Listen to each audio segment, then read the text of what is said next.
amor no es perfecto, pero te amamos, Jesús. Vamos en perfección día a día, Señor. Y queremos decirte en esta tarde, noche, Señor, que estamos aquí para adorarte, para bendecirte y para recibir tus consejos, Dios.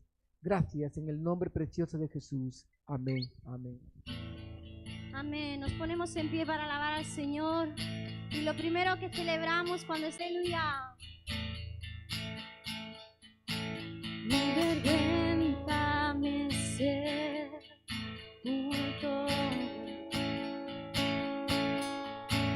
Yo buscaba un Salvador,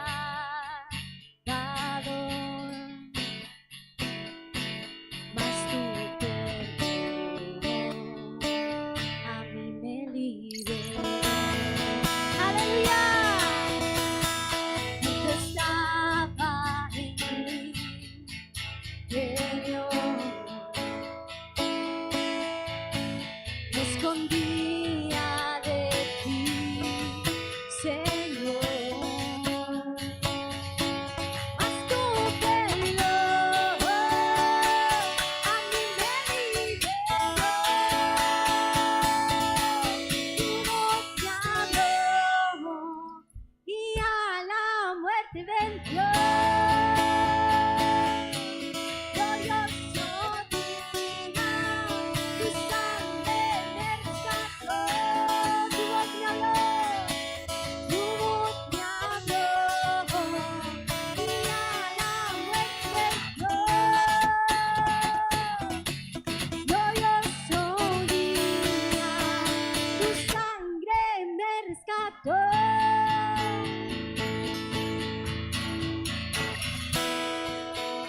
Ahora libre soy de tu amor. Es tu gracia, Señor. Es tu gracia la que me salvó. Mas tu perdón a mí me liberó. Tu voz me habló y a la muerte venció. ¡Aleluya! Glorioso día, tu sangre me rescató. Tu voz me habló y a la muerte venció. Glorioso día, tu sangre me rescató. Aleluya, celebramos ese glorioso día. Sí, Señor. De mi pecado me rescataste, en tu gloria cadenas se rompen. Vivía solo y si ahora, aleluya, ahora soy ciudadano del cielo. Tú me sanaste, estando herido, Jesús, por tu amor yo respiro. Tengo futuro, ahora veo, porque tu voz me habló y a la muerte venció. ¡Aleluya! Glorioso día, tu sangre me rescató. Tu voz me habló y a la muerte venció. Glorioso día, tu sangre me rescató. Una vez más de mi pecado. Mi pecado me rescataste, en tu gloria cadenas se rompen. Vivía solo y sin consuelo. Sí, Señor, te damos gracias, Jesús. Me sanaste, estando herido, Jesús, por tu amor yo respiro. Tengo futuro, ahora veo, porque tu voz me habló y a la muerte venció. Aleluya, celebra la iglesia. Glorioso Señor. Aleluya. Tu voz me habló y a la muerte dio. Glorioso, glorioso día. Tu sangre me rescató. Aleluya. Amén. Gracias, Jesús. Gracias, Señor. Aleluya, gracias, Dios. Gracias por esa gracia que nos ha rescatado. Nos has hecho libres del pecado, de la condenación del pecado, de la muerte. Gracias, Señor, porque lo has cambiado todo, Señor. Aleluya, te alabamos, Jesús. Gracias, Jesús. Gracias. Dale gracias ahí donde estás. Exprésale al Señor tu agradecimiento por su sacrificio, porque ha cambiado nuestro lamento en danza. Aleluya. Ha traído vida donde solo había condenación y muerte. Gracias te damos, Señor. Aleluya.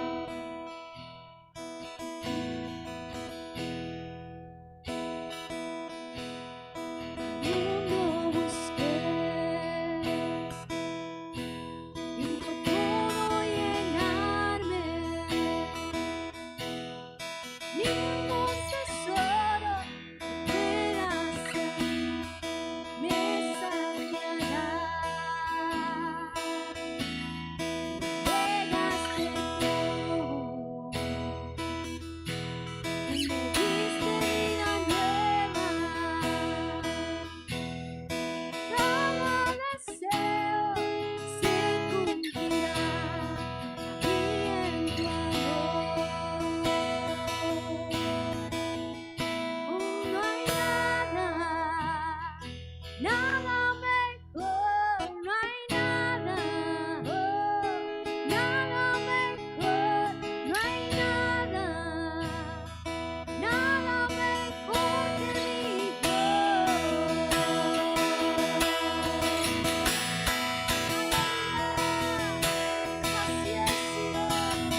persona que la persona de Cristo. Aleluya.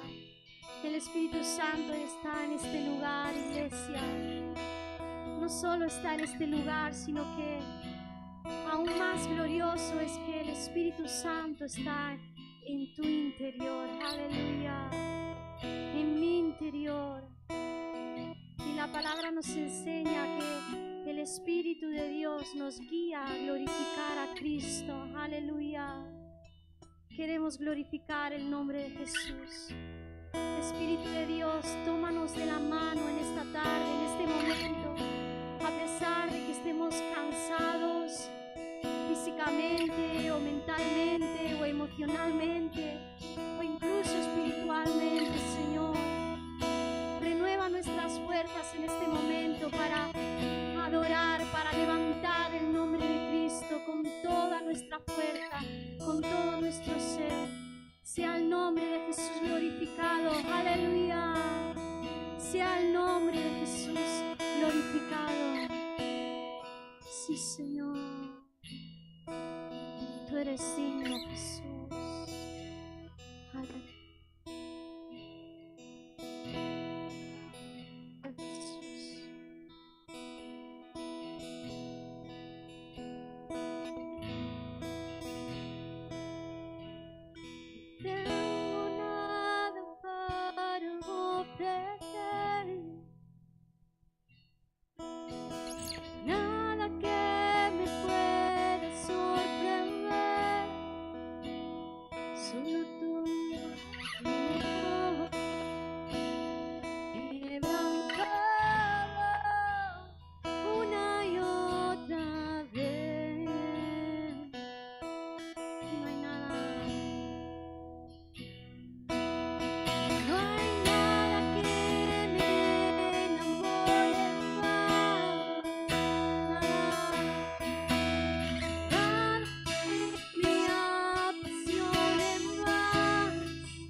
eres digno, Jesús. Gracias. Tú eres digno. Gracias, Señor, porque Tú eres digno. solo podemos entregarte lo que somos. Solo tú, Señor. En precariedad, en debilidad, en fragilidad humana. Tal como somos, Señor, estamos aquí en tu presencia para adorarte y bendecirte, Dios. Gracias. Porque podemos experimentar, sentir tu amor, Señor. Gracias. Y desde ahí, Señor, te adoramos, te bendecimos, Señor. Gracias. Muchas gracias, Dios. Gracias por tu amor para con nosotros, Padre, en el nombre de Cristo Jesús. Gracias, Padre. Tú eres digno de ser adorado y bendecido, Señor. Gracias. En el nombre precioso de Jesús. Amén y amén. Démosle un aplauso para aquel que es digno. Aleluya. Gloria a Jesús. Voy a tomar un minutito vuestros asientos, solamente dar los anuncios rapidito. Mañana viernes hay la reunión de mujeres a las 7 de la noche o de la tarde aquí en la iglesia. Cualquier duda pueden hablar con Conchi. Mañana a las 7, viernes a las 7 de la noche aquí en la iglesia. Es 7, ¿no? Sí, está a las 7, ¿no, Conchi? A las 19 horas, ¿vale? Y los jóvenes el sábado tienen vuestra reunión a las 7:30. 7:30 los jóvenes el sábado. Y domingo estamos una actividad muy petada a las 11 de la mañana en Rojales, aleluya, gloria a Jesús. A las 11:30 culto en Aspe y a las 19 horas, a las 7 de la noche, nuestro culto de celebración aquí en nuestra iglesia. Por lo demás, no olvidaros que aquellos hermanos que no pudieron dar la ofrenda del día domingo para Turquía y Siria, una ofrenda voluntaria, podéis hacerlo aún entre hoy y el domingo. Si no tenéis efectivo, podéis acercaros al datáfono que está Silvia ahí para que ella pueda hacer para que podáis hacer la aportación, ¿vale? Por lo demás, pues nada, vamos a recoger nuestros diezmos, nuestras ofrendas y después damos la palabra al pastor Rafa, que estará compartiendo un estudio bíblico. Vamos a orar. Vamos a ponernos en pie, coge tu ofrenda en el nombre de Jesús. Gloria a Jesús. Padre, gracias, porque a pesar de tu gracia inmensurable, Señor, nos das esa gracia de poder contribuir para la extensión de tu reino, Señor. Gracias por ese privilegio que nos concedes. Gracias por esa oportunidad que nos da de cooperar juntamente contigo, Señor, y hacerlo a través de esta iglesia, la Gran Cosecha, que somos una familia, una congregación, que somos un pueblo, una iglesia que te amamos, Señor. Gracias. Que tú puedas bendecir a aquel que da con alegría, que puedas proveer a aquel que no puede dar, Señor, que proveas. Y aquellos que tanto no pueden, Señor, que abras puertas.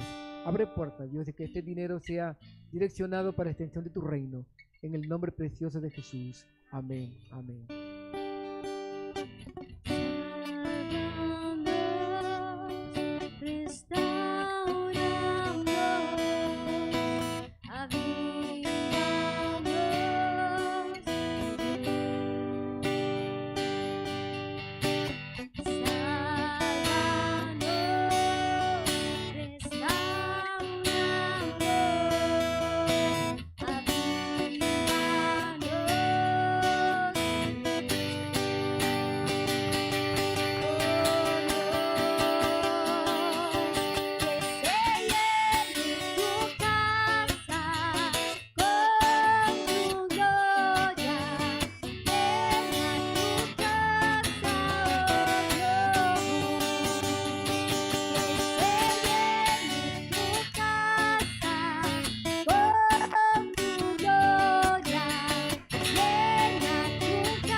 Gloria a Dios. Pues si tienes tu Biblia, quieres acompañarme, Primera de Juan, capítulo 5, y quiero compartir un tema que el Señor está ministrándome de una manera personal.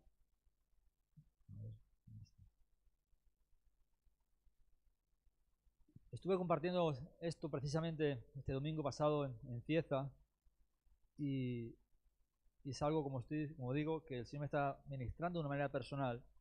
Y como es lo que Dios me está ministrando, y es lo que estoy escuchando para mí, y creo que lo que para mí es bueno para ti, evidentemente quiero compartir contigo. Entonces vamos a hacerlo en dos partes. Hoy vamos a compartir una parte, y el jueves que viene, Dios mediante, estaremos compartiendo la segunda parte. O eso, o nos quedamos 3 horas aquí, ¿verdad?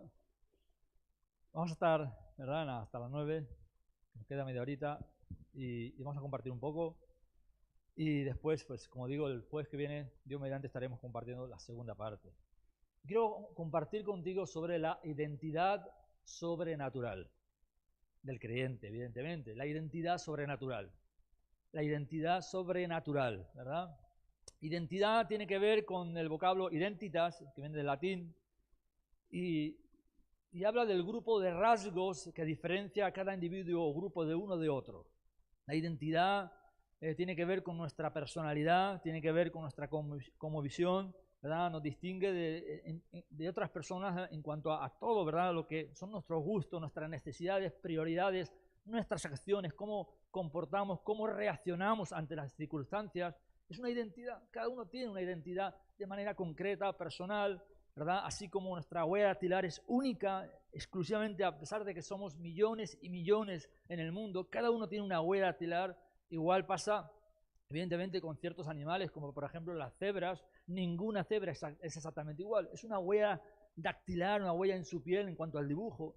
Y Dios es un Dios, ¿verdad?, maravilloso, artístico, ¿verdad?, que sabe, creativo. Y en cuanto a la identidad de las personas, ya no solamente de los creyentes, cada persona tiene su identidad, pero por supuesto, como hijos de Dios, como creyentes en Cristo, tenemos una identidad que sobrepasa lo natural.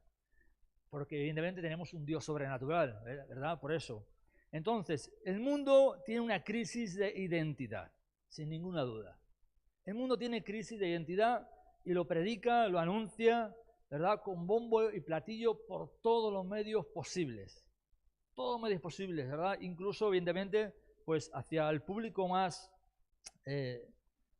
frágil, por así decirlo, que son los niños, ¿no? A través de dibujos animados, películas, series, en redes sociales, por todos los medios, el mundo trata de robar, destruir la identidad que Dios ha creado en el ser humano. El diablo mostró a Jesús todos los reinos del mundo cuando estaba tentando en el desierto. Le dijo: todo esto a mí me ha sido dado, y a quien quiero lo doy. Y le mostraba los reinos del mundo y la gloria de ellos. ¿Y qué hace Satanás? Usar todo aquello que el hombre, ¿verdad?, en su pecado entregó, todo, ¿verdad?, lo que tiene a su alcance, para cegar el entendimiento de los incrédulos, para que no les resplandezca la luz del Evangelio, para robar la identidad y para que evidentemente el hombre no se encuentre con Cristo. Y no solo con Cristo, sino aún la propia iglesia, que sí que cree en Cristo, para que no cumpla el plan y el propósito para el cual Dios nos ha traído a esta tierra, que es mucho más que venir un domingo y sentarnos en esa silla. Porque si estamos aquí para alabar a Dios simplemente, lo mismo podemos hacer en el cielo, ¿verdad? Y de hecho es lo que vamos a hacer. Entonces, cuando Dios nos permite estar en esta tierra un día más de vida cada día, es porque algo más que sentarnos aquí a alabar, algo más quiere hacer con nosotros. Algún propósito mayor tiene con nuestra vida. Primera de Juan es un texto con el cual, al leerlo, cuando me encontré con esto, pues un texto que lo has leído muchas veces, y hay momentos donde el Espíritu Santo te hace pararte un momento y te dice: uy, para un momento, ¿no? Aquí hay algo más, ¿no? Primera de Juan 5, 19. Dice la Reina Valera: sabemos que somos de Dios y el mundo entero está bajo el maligno. La Nueva Traducción Viviente lo dice: sabemos que somos hijos de Dios y el mundo entero está bajo el maligno. Entonces, como decía, ¿verdad?, pues el mundo entero está bajo el maligno y sabemos cómo Satanás usa todos los medios a su alcance para poder de alguna manera desvirtuar, robar la identidad. Y es algo que lo vemos a lo largo de toda la Biblia. El tema de la identidad es fascinante. Desde toda la Biblia, ¿no?, en cada personaje que Dios quiso usar, que Dios quiso, ¿verdad?, hacer resaltar, vemos cómo el enemigo siempre trató de una u otra manera de robar esa identidad. Entonces, hay muchas mentiras que el Satanás trata de lanzar para robar esa identidad, y muchas de ellas son como el tema de la homosexualidad, ¿verdad? Todo el tema ¿verdad? De la LGTBI, todo eso, ¿verdad? El sexo fuera del matrimonio, todas las mentiras que trata de lanzar a la mente de los jóvenes y a los matrimonios y a las familias, etc., ¿no? Y que el mundo tenga crisis de identidad y que el mundo esté bajo el maligno, no solamente porque la Biblia lo dice, sino que evidentemente sabemos, y como hemos dicho, solamente hay que entender la televisión, mirar hacia afuera y ver que el mundo entero está lamentablemente bajo el maligno. Y eso es algo que no debería sorprendernos. Primero, como porque la Biblia lo dice. Segundo, porque lo vemos, evidentemente. Así que no vamos a detenernos en esta parte, no vamos a, ¿verdad?, investigar y a intentar de descubrir que el mundo entero está bajo maligno, porque evidentemente eso lo vemos. Pero quiero pararme en la parte que dice, sabemos, y según la Nueva Traducción Viviente, sabemos que somos hijos de Dios. La pregunta es, ¿cuántos saben que son hijos de Dios? Sabemos que somos hijos de Dios. Y esto es lo realmente preocupante, y es lo que a mí el Señor me golpeaba mi corazón cuando yo meditaba en esta palabra y cuando estaba redactándola, que la crisis de identidad ha llegado a la iglesia de una manera atroz. Que Satanás ha sabido meterse en nuestros pensamientos, en nuestras familias, en nuestras iglesias, creando una crisis de identidad. Te sorprendería la cantidad de creyentes que van a la iglesia y muchos de ellos pues no saben ni para qué, ni cuál es su propósito, ni para qué van, ni qué dones tienen, ni cuál es el propósito de Dios para sus vidas. No saben, van a la iglesia porque evidentemente hay que ir, la Biblia habla de que hay que ir y vamos a alabar a Dios y estamos aquí para servir en lo que haga falta, pero hay una crisis de identidad que nos hace andar, como se suele decir, como pollos sin cabeza. Y necesitamos ser dirigidos, guiados por el Señor. Y no hay nada nuevo bajo el sol. Está aquí, ya no se trata de revelaciones, no se trata de que Dios nos diga algo nuevo, se trata de lo que la Biblia ya habla. Nos es más fácil a veces creer que el enemigo, que el mundo entero está bajo el maligno, que creer que verdaderamente somos hijos de Dios. Somos la iglesia de Cristo aquí en la tierra. Que el mundo tenga crisis de identidad es preocupante, pero más preocupante, ¿verdad?, que nosotros como creyentes no sepamos a ciencia cierta, ¿verdad?, lo que somos en Cristo. Perder la identidad es perderlo todo. Había una chica una vez, salía en las noticias hace años que no tenía identidad, aquí en España, por alguna razón, algún problema, ¿verdad?, informático, no había manera de demostrar su identidad, no podía sacarse DNI, no podía sacarse pasaporte, no podía viajar, no podía hacer nada. No tenía derecho a nada porque no tenía identidad, era como si no existiera. Así que cuando uno pierde la identidad, es como si no existieras. Como si no existieras. Y por supuesto que existes para Dios, y por supuesto que Dios tiene un plan con tu vida, pero el problema es cuando creemos la mentira de Satanás, ¿verdad?, de que realmente no somos nada en Cristo. 1 Juan 5:19 dice que el mundo entero que nos rodea está bajo maligno. Lo sabemos. Pero ¿sabemos realmente que somos hijos de Dios? ¿Sabemos lo que significa ser un hijo, una hija de Dios? ¿Realmente hemos entendido qué significa haber sido hechos hijos e hijas de Dios? Y eso es algo que no se puede fabricar. Es algo extraordinariamente sobrenatural que viene de Dios. La iglesia no fabrica cristianos. Los cristianos nacen de nuevo, ¿verdad?, por el Espíritu Santo. Y es Dios, ¿verdad?, el que atrae. Dice Jesús, nadie puede venir a mí si el Padre no lo atrae. Es un milagro que ocasiona en el corazón de Dios, atrayendo a la gente y produciendo el nuevo nacimiento. Y una persona puede venir un domingo, otro, y en un momento dado, ¡pum!, nacer de nuevo y darse cuenta de que algo ha ocurrido, mis pecados han sido perdonados. Puede ser en el minuto 1 en el que tú entregas a Cristo, o puede ser durante el proceso donde uno se da cuenta, algo ha ocurrido en mi vida, ha habido una transformación y se da cuenta de que las cosas viejas han pasado, ¿no? Es algo que viene de Dios directamente. Sabemos que somos hijos de Dios. Sabemos que somos hijos de Dios, dice la Biblia. Ahora, este saber que usa el apóstol Juan, cuando usa la palabra saber, hay otras palabras en la Biblia, como la palabra en griego ginosko, pero este saber que usa aquí el apóstol Juan es una palabra griega que es eido o eidó, y se traduce con el verbo entender. No solamente está diciendo Juan, sabemos, sino entendemos. Es un entendimiento. No es un saber de oídas, no es que lo he leído, no es que me lo han dicho, no es que, no es que me lo han anunciado, es que yo he entendido. Y una cosa diferente es saber y otra cosa es entender. Cuando tú sabes, pues aprendes de memoria, lees, pero llega un momento que se te puede olvidar lo que has leído, lo que has recordado, se te puede olvidar porque no has llegado a entenderlo. Pero cuando tú lo entiendes, ya no se olvida. Por eso cuando Felipe se acercaba al etíope, ¿verdad?, escuchando y dirigido por el Espíritu Santo, porque si no hubiera sido importante entender, si simplemente nos hubiéramos conformado o el Señor cree que solamente es importante saber, pues hubiera dejado al etíope leyendo la Escritura como estaba leyéndola. Pero dice que el Espíritu Santo guió a Felipe hacia el carro y entonces al escuchar que leía el profeta Isaías, ¿qué dijo Felipe? Pero ¿entiendes lo que lees? ¿Y qué dijo el etíope? ¿Y cómo voy a entender si nadie me lo explica? ¿Y qué hizo Felipe? Comenzó a explicarles desde ese pasaje de Isaías hasta el Cristo, ¿verdad? Todo el proceso y hasta que llegara Jesús, hasta que algo ocurrió. Y cuando vio agua, dijo, aquí hay agua, ¿qué impide que yo sea bautizado? Y se bautizó. La importancia de entender. A diferencia de otros vocablos griegos para conocer como ginosco, este saber que dice Juan, este conocer que habla Juan, está hablando hace referencia a este verbo eido que he dicho, y significa plenitud de conocimiento. No es un conocimiento intelectual, no es que lo sé y ya está, es un conocimiento que transforma.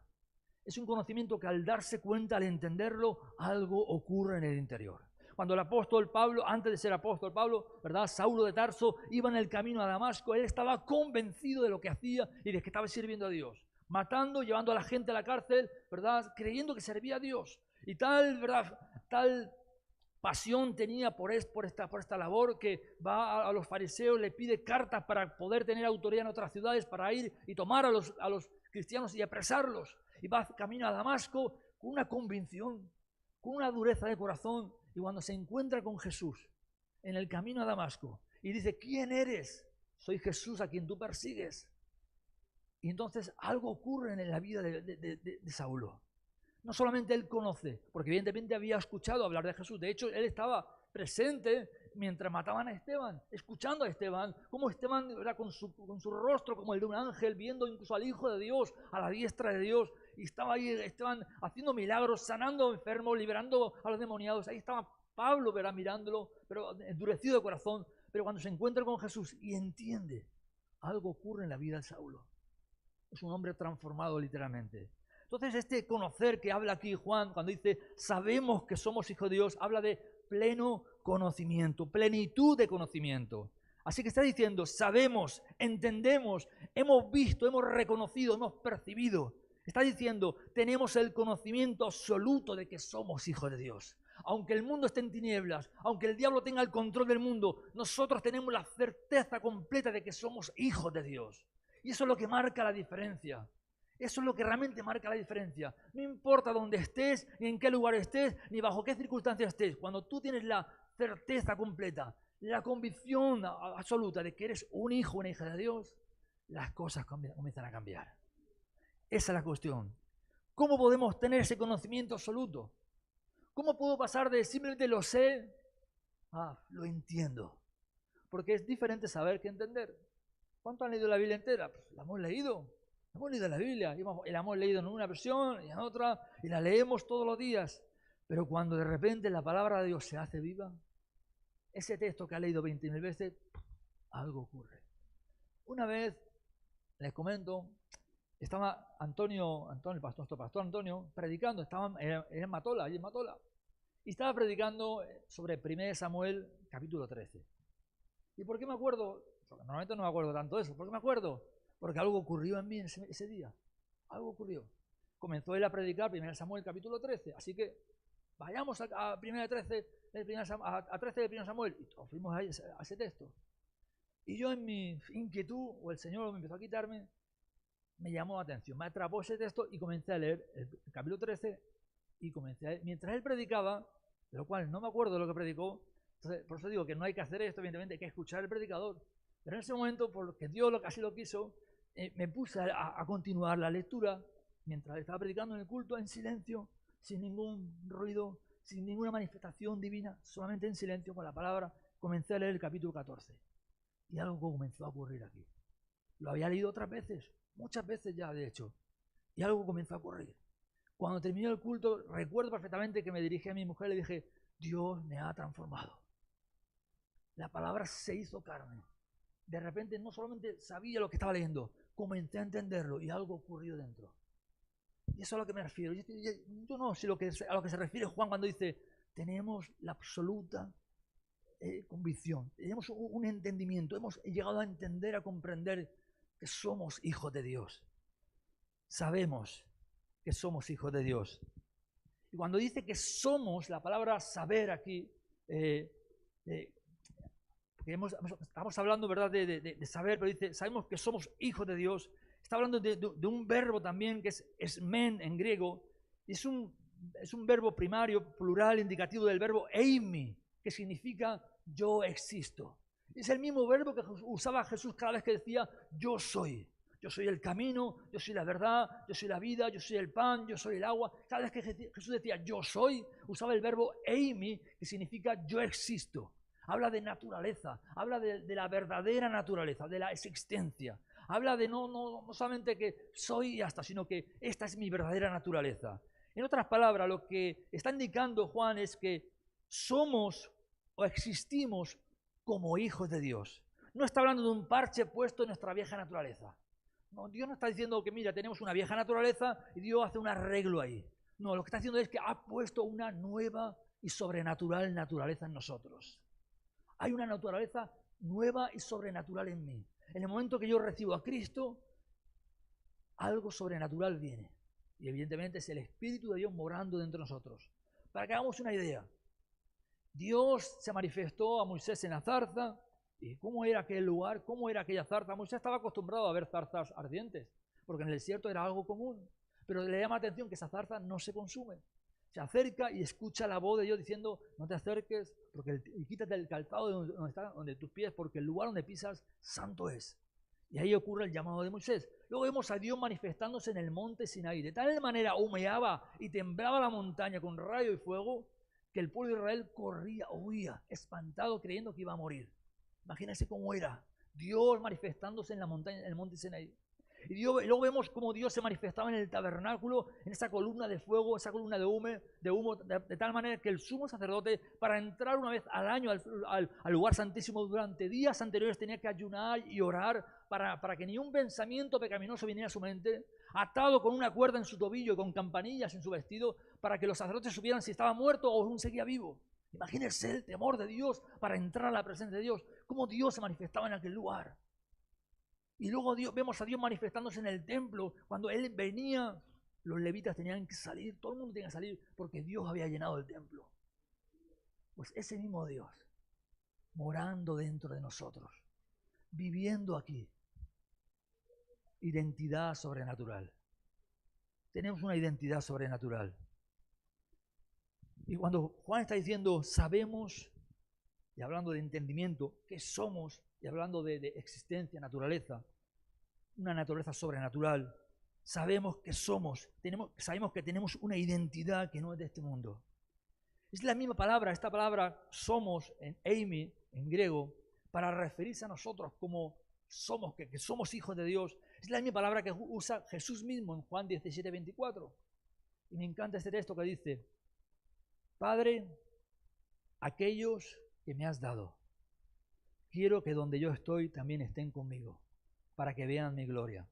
Miren, si tan solamente pudiéramos llegar a entender lo que este texto significa, nuestra vida no sería la misma jamás. Jamás nuestra vida sería la misma. Si solamente pudiéramos llegar a entender lo que este texto significa.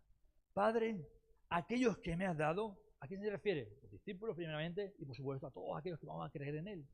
Aquellos que me has dado, quiero, y ahora me pregunto yo, porque yo a veces cuando yo oro al Padre, a veces tengo dudas de si Él me está escuchando o no. Sé que me escucha, la Biblia lo dice, evidentemente, pero a veces vienen dudas, ¿será que me está escuchando o no me escucha? ¿Verdad? ¿O será que no? Pero que tener duda de que si el Padre escuchaba a Jesús, eso era una oración, vamos, seguro llegaba, evidentemente. Entonces Jesús está orando al Padre. Jesús, el Hijo de Dios, está orando al Padre, evidentemente con la certeza de que el Padre está escuchando y que le va a dar, no solo que le escucha, sino que le va a dar lo que le pide. Y le dice Jesús al Padre, te pido que aquellos que me has dado, que donde yo estoy, usa la palabra eimi, donde yo existo, donde yo realmente soy. ¿Y de qué está hablando Jesús en este momento? ¿A qué se refiere con eso de donde yo estoy? No se está refiriendo a donde yo estoy en la tierra. Está hablando de lo mismo, está haciendo en el contexto cuando en Juan 17, en los versículos primeros dice, Padre, devuélveme aquella gloria que tuve contigo antes de la fundación del mundo. Esa gloria que tuve contigo, devuélvemela ahora. Y está diciendo, quiero que donde yo estoy, donde yo existo, donde yo voy a estar en un momento cuando suba contigo, ellos estén conmigo. Que existan conmigo, que compartan de alguna manera mi naturaleza. Por eso Jesús le dice, Padre, la gloria que tú me has dado a mí, yo se la he dado a ellos. Por eso dice el apóstol Pablo que Cristo está siendo formado en nosotros. Por eso dice que hasta que todos crezcamos a la altura, a la medida de la estatura de Cristo, hasta ser un varón perfecto, Cristo está siendo formado en nosotros. Es la labor del Espíritu de Dios, obrando en nuestra vida, formando el carácter de Jesús. Donde yo estoy, donde yo existo, que ellos estén conmigo. Ellos estén conmigo. Y aquí usa la palabra en este texto cuando dice que ellos también ellos estén conmigo. Usa la palabra griega que todos conocemos como alfa y omega.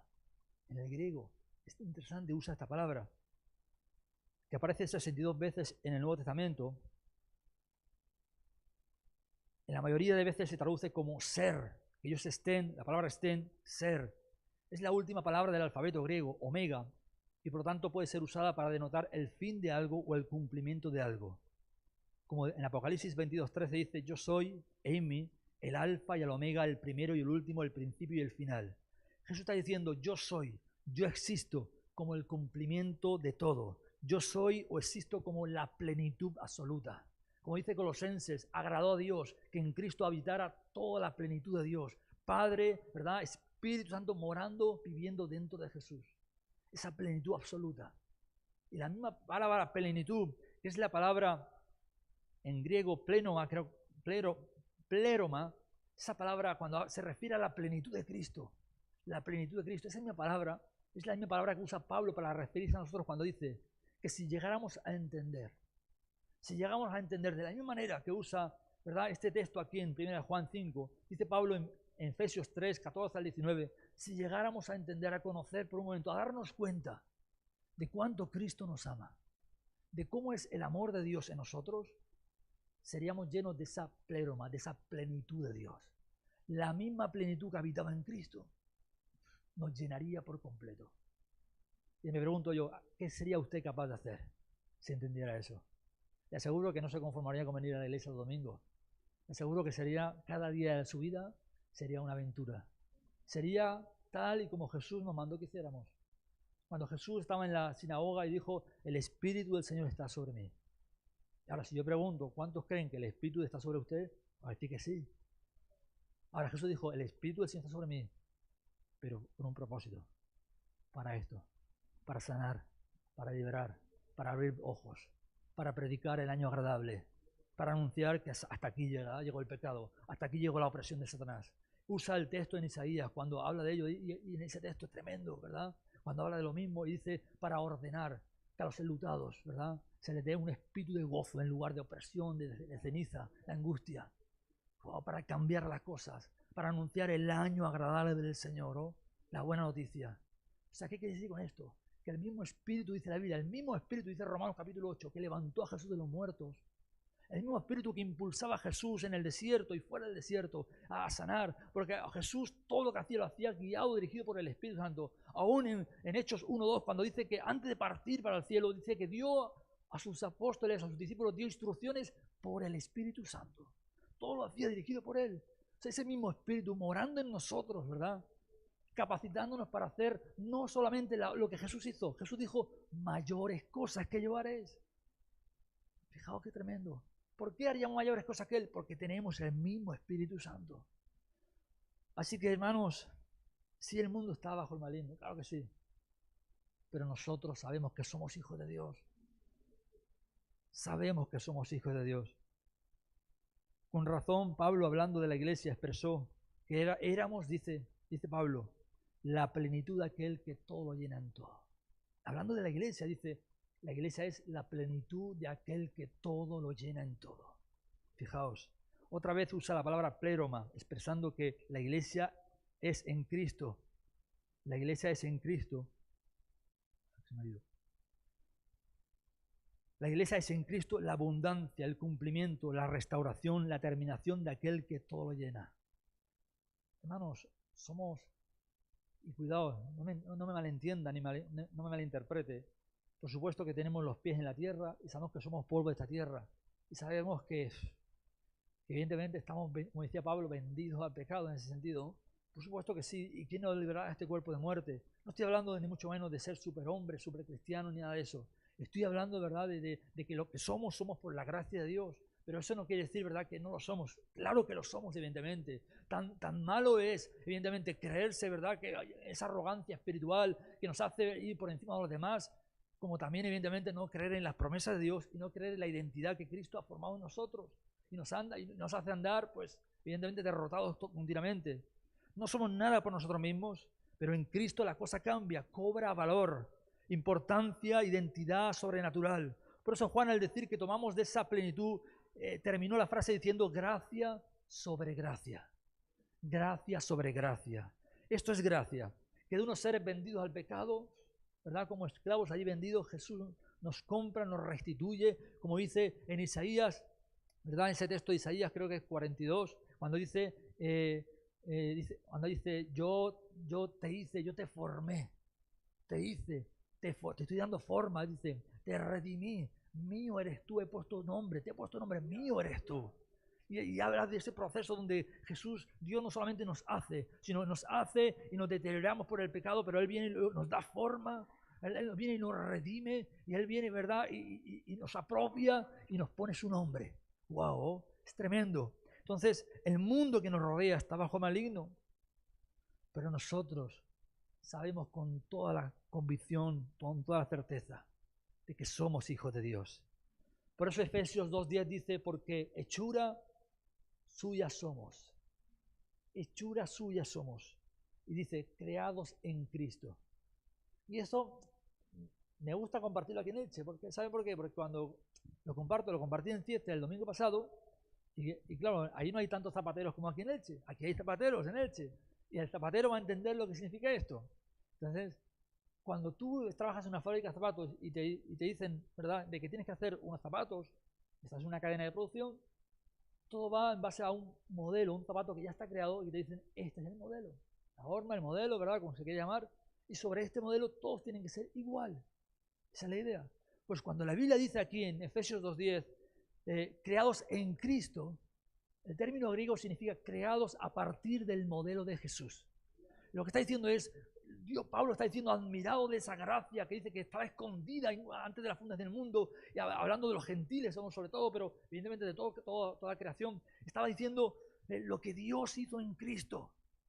Es el modelo para lo que Él quiere hacer en la iglesia y en los creyentes. Dios no ha salvado a un creyente para tener una silla. Dios no ha salvado a un creyente simplemente para que esté soportando pruebas hasta que Cristo venga. Dios ha creado un creyente para ser una amenaza, una amenaza a Satanás, ¿verdad?, para traer el reino de Dios en la tierra. Dios nos ha salvado a nosotros para una identidad sobrenatural. Cada uno de nosotros, cualquier creyente, en el minuto 1. Y esto no se trata de madurez espiritual, que evidentemente tenemos que crecer en madurez espiritual. Y por supuesto tenemos que tener experiencia. Y claro que nuestros años en el Señor nos van dando experiencia y madurez y entendimiento de las cosas. Pero cualquier persona en el minuto 1 que entrega su vida a Cristo y entiende quién es en Cristo, hay una identidad sobrenatural en Él. Hay algo sobrenatural. Creados a partir del modelo de Jesús. Hemos sido creados con una identidad basada en Cristo, con el propósito de que andemos en esas obras. Dice para que andemos en esas obras que Dios ha preparado de antemano. Hay obras que evidentemente Dios permite que hagamos y son buenas obras. Pero si la iglesia, o solamente la razón de la iglesia fuera hacer buenas obras, No tiene ningún sentido, porque hay gente que no tiene a Cristo y está muerta espiritualmente, pero está haciendo buenas obras y gloria a Dios por ella. Está hablando de cosas que solo un creyente con una identidad sobrenatural puede hacer. Nosotros podemos dar de comer a la gente y la Biblia nos manda que lo hagamos. Podemos ayudar en las situaciones como la que está viendo ahora en Turquía y Siria, y podemos hacer y debemos hacerlo, por supuesto que sí. Tenemos que tender nuestra mano en todas las posibilidades que tengamos. Pero hay situaciones, hay necesidades que solo un hijo o una hija de Dios pueden cubrir. Y está hablando de romper esas cadenas de opresión. Estamos hablando de traer ese gozo, esa alegría, de traer ese perdón de los pecados a través del mensaje de Cristo, de esa liberación. Cuando dice la Biblia en Hechos capítulo 10, versículo 38, cómo Dios ungió con el Espíritu Santo y con poder a Jesús de Nazaret. Y cómo este anduvo, dice, haciendo toda clase de milagros y sanando ¿a quién? A los oprimidos por el diablo. La iglesia, somos, ¿verdad?, el representante de Cristo en este sentido. Somos el plan de Dios para la tierra, para predicar el Evangelio llenos con el Espíritu Santo. Pero primero nosotros tenemos que creerlo. Tenemos que creernos que somos hijos de Dios. Y cuando creo que realmente soy un hijo de Dios, una hija de Dios, cuando realmente no solo sé porque el pastor, ¿verdad?, o Rafa, o lo he escuchado en la radio, cuando realmente yo lo entiendo, algo ocurre dentro de mí y que de repente las mismas montañas que antes tenía, los mismos gigantes y las mismas circunstancias que antes estaban a tu alrededor, ya empiezas a verlo distinto. Ya de repente lo ves desde otra perspectiva. Si no, preguntémosle a David, ¿verdad?, cuando se enfrentó a Goliat y a todo ese ejército que estaba preparado, un ejército preparado para la batalla, que había ganado batallas. No era cualquier ejército, era el ejército de Israel. Hombres preparados para la batalla. No eran cualquier hombres, no era cualquier ejército. El mundo de alguna manera tenía temor del ejército de Israel, porque habían escuchado las hazañas, pero estaban temblando frente a un gigante. Y algo sabía David que ellos no habían entendido. O algo tenía David que ellos no tenían. O por lo menos lo tenían, pero no lo habían entendido de la manera que lo entendió. David pudo ver la situación y pudo verse a sí mismo de una manera que ellos no eran capaces de verse. Y eso marcó la diferencia. Pero eso vamos a hablarlo la semana que viene. Y vamos a estar terminando. Hay gente, mucha gente, la mayoría de gente, que sufre malas noticias en su hogar, en sus vidas, en su salud emocional. Y tú y yo tenemos un mensaje sobrenatural. Tenemos una buena noticia. Y tenemos un poder que no es de este mundo. Nos hemos acostumbrado, quizás, bueno, es normal, a ver, tenemos muchas cosas a nuestro alcance, gloria a Dios, pero nos hemos acostumbrado hasta cierto punto a depender de las cosas naturales. Y gloria a Dios, de verdad, lo digo en serio, gloria a Dios por las cosas naturales. Y ojalá la ciencia aumente y por supuesto que sí, oramos por esas cosas, que de una manera u otra Dios se ha glorificado, pero no podemos descuidar lo sobrenatural que hay en nosotros por el Espíritu Santo y la necesidad de que el reino de Dios venga. El mundo que nos rodea, dice Juan, está bajo el maligno, pero nosotros sabemos que somos hijos de Dios. Y esa identidad creada, heredada o basada en el modelo de Cristo tiene el propósito de que andemos y actuemos y hagamos esas obras que solo un hijo o una hija de Dios puede hacer. Mostrar el amor de Cristo, la bondad de Dios, sanar a los oprimidos por el diablo, soltar cadenas, romper yugos, traer esperanza a los afligidos por causa del pecado y de la enfermedad. Cuando una persona, ¿verdad?, con su hijo o su hija enferma, oprimido, lo que sea, y de repente un hijo o una hija de Dios guiado, usado por el poder del Espíritu Santo, y trae ahí una liberación, le cambia la vida. Y hay mucha gente que Jesús sanó y ni siquiera le siguió. Y por supuesto que buscamos que la gente sea salva, pero es que Jesús sanaba a muchos y muchos no le seguían, pero porque era el amor de Dios tocando vidas, ¿verdad? Cuando Jesús se encuentra con aquel sordomudo, dice la Biblia que Jesús, alzando los ojos al cielo, gimió en su espíritu. Usted puede leerlo ahí en los evangelios, gimió en su espíritu, no dijo nada, simplemente gimió. Ahora, cuando usted mira la palabra gemir en el griego, significa en el griego oración inaudible. Significa una oración sin palabras. Es un clamor, un gemido.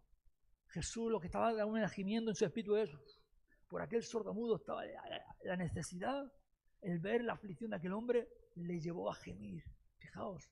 Y es como cuando Ana oraba, oraba pidiendo por un hijo y él no decía palabras, pero su boca se movía. Un gemir, un quebranto. El mundo que nos rodea está bajo maligno, pero nosotros sabemos que somos hijos de Dios. Y termino con este texto de Juan 14:3. Y si me fuere, Jesús decía, os prepararé lugar. Vendré otra vez. Y fijaos qué interesante. Y dice, y os tomaré a mí mismo. Os tomaré a mí mismo. Y dice, para que donde yo estoy, eimi, la palabra eimi en griego, para que donde yo existo, en mi verdadera naturaleza, vosotros estéis conmigo también. Dios o Jesús, cuando murió en la cruz, hermano, no solamente nos salvó,